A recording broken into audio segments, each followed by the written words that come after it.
अस्सलाम वालेकुम स्टूडेंट्स।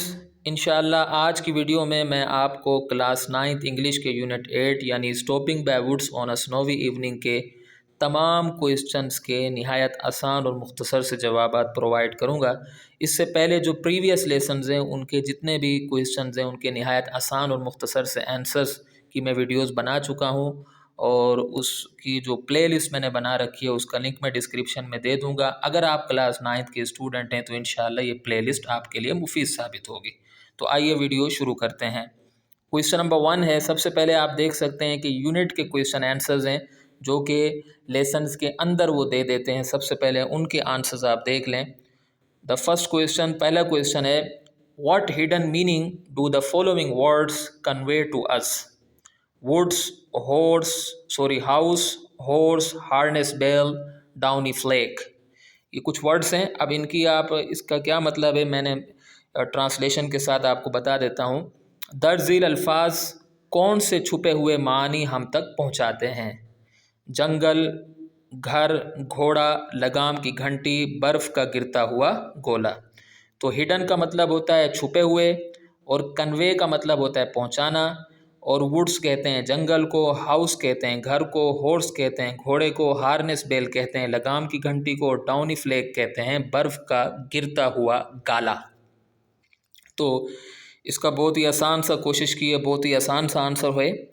तो इसका आंसर है woods represents darkness, house represents civilization, horse represents responsibility, harness bell represents warning and downy flake represents beauty of nature. यानी जंगल तारीकी को ज़ाहिर करता है, घर तहजीब को ज़ाहिर करता है, घोड़ा ज़िम्मेदारी को ज़ाहिर करता है, लगाम की घंटी तंबीह को ज़ाहिर करती है और बर्फ़ का गिरता हुआ गाला फितरत की खूबसूरती को ज़ाहिर करता है। तो इसमें बहुत सारे अल्फाज हैं जैसा कि आप देख सकते हैं। डार्कनेस जिसका मतलब होता है तारीकी या अंधेरा, और उसके बाद सिविलाइजेशन का मतलब होता है तहजीब, और रेस्पॉन्सिबिलिटी का मतलब होता है ज़िम्मेदारी, और उसके बाद वार्निंग कहते हैं तंबीह को, और ब्यूटी ऑफ नेचर कहते हैं फितरत की खूबसूरती को। ठीक है, बाकी जो वर्ड्स थे वो सवाल में आ चुके हैं। क्वेश्चन नंबर 2 है। Question number 2, note the alliteration and imagery in the poem. यानी नज़्म में तजनीस लफ्ज़ी और तख़य्युल को नोट करें। ठीक है, एलिट्रेशन कहते हैं तजनीस लफ्ज़ी को, और इमेजरी कहते हैं तख़य्युल को, ख़याल को, और पोवम इसकी असल जो प्रोनंसिएशन है वो पोयम नहीं बल्कि पोवम है, वो उसका मतलब होता है नज़्म। ठीक है, तो ये होते क्या है, एलिट्रेशन का मतलब होता है कि सेम जो शुरू के वर्ड सेम आ जाएं तो उसको एलिट्रेशन कहते हैं। जैसे आप यहाँ देख सकते हैं, एलिट्रेशन की एक मिसाल ये है कि the only other sounds the SVEEP. अब इसमें आप देखें एस मैंने इसको अंडरलाइन किया हुआ है, यहाँ से एस को अंडर देखो, आप देख सकते हैं कि ये सेम अल्फ़ाबेट हैं। तो सेम अल्फ़ाबेट से एक ही शेर में सेम अल्फ़ाबेट से शुरू होने वाले अल्फाज को हम इंग्लिश में एलिट्रेशन कहते हैं। फ़िलहाल आप यही समझ लें, जब आप नेक्स्ट लेवल पर एडवांस लेवल पर जाएंगे तो आपको ये चीज़ें मज़ीद समझ आएंगी। और इमेजरी कहते हैं तख़य्युल को। तो इसके अंदर एक तख़य्युल है, the darkest evening of the year. शायर बस अपने ख़्याल में एक बात कह रहा है कि ये साल की तारीक तरीन शाम। और इसकी मैंने ट्रांसलेशन नहीं लिखी क्योंकि इसकी ट्रांसलेशन की ज़रूरत नहीं थी। उसके बाद हम आते हैं क्वेश्चन नंबर, अच्छा ये 2 सवाल यूनिट के थे। अब एक्सरसाइज के क्वेश्चन आंसर। तो पहला सवाल है, who is the speaker in the poem?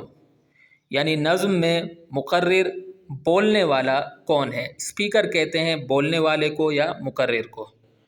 तो कौन है? The poet himself in the speaker is the speaker in the poem.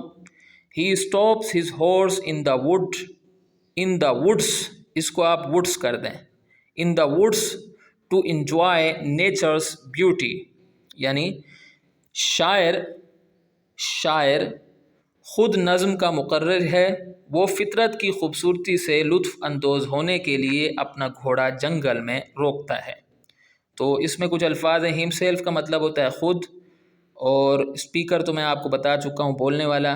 Stops his horse in the woods, देखिए ये वुड नहीं है बल्कि इसको आपने वुड्स कर देना है, यहाँ आपने एस लगा देना है। वुड्स कहते हैं जंगल को और इंजॉय कहते हैं लुत्फ अंदोज होने को, ठीक है। तो अच्छा, उसके बाद क्वेश्चन नंबर 2 है, whom does the speaker refer to in the first stanza of the poem, यानी नज़म के पहले बंद में मुकर्रिर किसका हवाला देता है या किसकी तरफ इशारा करता है। तो इसमें कुछ अल्फाज हैं। रिफ़र टू का मतलब होता है हवाला देना, जी के जैसा कि आप देख रहे हैं रेफरेंस से निकला है और ये वर्ब है। अच्छा, उसके बाद स्टैंजा कहते हैं बंद को। अक्सर लोग इसका जो तर्जुमा करते हैं वो मिसरा करते हैं, मिसरा नहीं बल्कि इसका मतलब बंद है, ठीक है। तो नज़म के पहले बंद में मुकर्रिर किसका हवाला देते हैं या किसकी तरफ इशारा करते हैं। तो the speaker refers to the owner of the woods in the first stanza of the poem. He thinks he knows the owner, यानी नज़म के पहले बंद में मुकर्रिर जंगल के मालिक का हवाला देता है, ठीक है, या इशारा करता है, वो सोचता है शायद वो मालिक को जानता है। तो देखिए मैंने कोशिश की है कि हर आंसर में कम से कम 2 सेंटेंसेस हों, क्योंकि जो आपको पेपर में जो लिखना पड़ता है उसमें 10 नंबर का सवाल होता है, 5 सवाल आपने करने होते हैं और हर सवाल के 2-2 नंबर होते हैं। यानी आप जो आंसर प्रोवाइड करेंगे, क्वेश्चन के जो आंसर आप लिखेंगे तो उसके 2-2 नंबर होते हैं। तो इसलिए मैंने कोशिश की है कि आपको कम से कम 2 सेंटेंसेस पर आपका जो जवाब है उसके अंदर 2 सेंटेंसेस कम से कम हो। तो आप भी पेपर में 2 सेंटेंसेस लिखिएगा, ठीक है। अब इसमें कुछ अल्फाज हैं। ओनर कहते हैं मालिक को, ठीक है, मालिक को कहते हैं। उसके बाद स्टैंजा तो मैं आपको बता चुका हूँ। बाकी तो थिंग्स का मतलब होता है सोचना, ठीक है, और नो का मतलब होता है जानना, नोज। अच्छा, उसके बाद क्वेश्चन नंबर 3 है, why does the speaker stop the darkest evening of the year, यानी मुकर्रिर साल की तारीक तरीन शाम में क्यों रुकता है, ठीक है, वो क्यों रुकता है वहाँ जंगल में, उसकी रुकने की क्या वजह होती है। तो इसका आंसर क्या है, the speaker stops on the darkest evening of the year to enjoy nature's beauty, he likes the woods very much, यानी मुकर्रिर फितरत की खूबसूरती से लुत्फ़ अंदोज़ होने के लिए साल की तारीक तरीन शाम में रुकता है, वो जंगल को बहुत पसंद करता है। कोशिश कर रहा हूँ कि आसान वर्ड्स होने चाहिए, तो इसमें कोई भी मुश्किल लफ्ज़ नहीं है। इंजॉय का मतलब होता है लुत्फ़ अंदोज़ होना, वेरी मच का मतलब होता है बहुत ज़्यादा, और लाइक का मतलब होता है पसंद करना, ठीक है, और इवनिंग शाम को कहते हैं। उसके बाद क्वेश्चन नंबर 4 है, why does the horse impatiently await the next move of his master, यानी घोड़ा अपने मालिक के आगे बढ़ने का बेसब्री से इंतज़ार क्यों करता है। तो इसमें लफ्ज़ इम्पेशेंटली, इसका मतलब होता है बेसब्री, अवेट का मतलब होता है इंतज़ार करना, नेक्स्ट मूव का मतलब वैसे तो होता है अगली हरकत, यानी अगली हरकत, लेकिन यहाँ इसका मतलब होता है आगे बढ़ना, ठीक है। तो इसका आंसर है, the horse thinks it is strange to stop here, his master is making a mistake, therefore he impatiently awaits the next move of his master, यानी घोड़ा यहाँ रुकने को अजीब समझता है, घोड़े के ख्याल में उसका मालिक गलती कर रहा है, इसलिए घोड़ा अपने मालिक के आगे बढ़ने का बेसब्री से इंतज़ार करता है। तो इसमें कुछ अल्फाज हैं, जैसा कि स्ट्रेंज का मतलब होता है अजीब व गरीब, अजीब। स्टॉप का मतलब तो रुकना होता है, मास्टर कहते हैं मालिक को, मेकिंग अ मिस्टेक मतलब गलती करना, ठीक है, अवेट का मतलब होता है इंतज़ार करना, और बाकी तो आपको मैं इम्पेशेंटली का मतलब होता है बेसब्री से।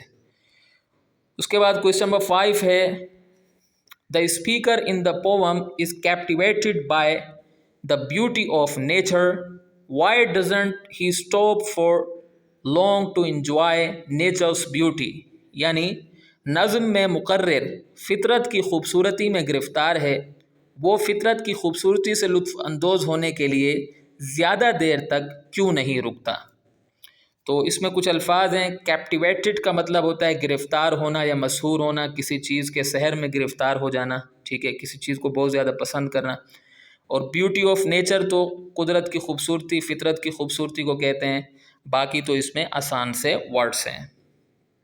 اور لکھا ہوا فور لانگ کا مطلب ہوتا ہے دیر تک، ٹھیک ہے. اسٹاپ فور لانگ مطلب دیر تک انتظار کرنا، ٹھیک ہے، دیر تک رکنا، سوری. تو اس کا آنسر ہے the speaker doesn't stop for long to enjoy nature's beauty because he has to travel many miles to reach his home. He also has to keep many promises. یعنی مقرر فطرت کی خوبصورتی سے لطف اندوز ہونے کے لیے زیادہ دیر تک نہیں رکتا، کیونکہ اسے گھر میں پہنچنے کے لیے کئی میل سفر کرنا ہے، اسے بہت سے وعدے بھی نبھانے ہیں. تو اس میں کچھ الفاظ ہیں جیسا کہ ٹریول کا مطلب ہوتا ہے سفر کرنا، ٹھیک ہے. ریچ کا مطلب ہوتا ہے پہنچنا، مائلز میل کو کہتے ہیں، ٹھیک ہے. اور پرومسز کہتے ہیں وعدوں کو، ٹھیک ہے. تو یہاں آ کر یہ ویڈیو پوری ہو جاتی ہے. میں امید کرتا ہوں کہ آپ کو یہ ویڈیو پسند آئی ہوگی. اگلی ویڈیو تک کے لیے مجھے اجازت دیں.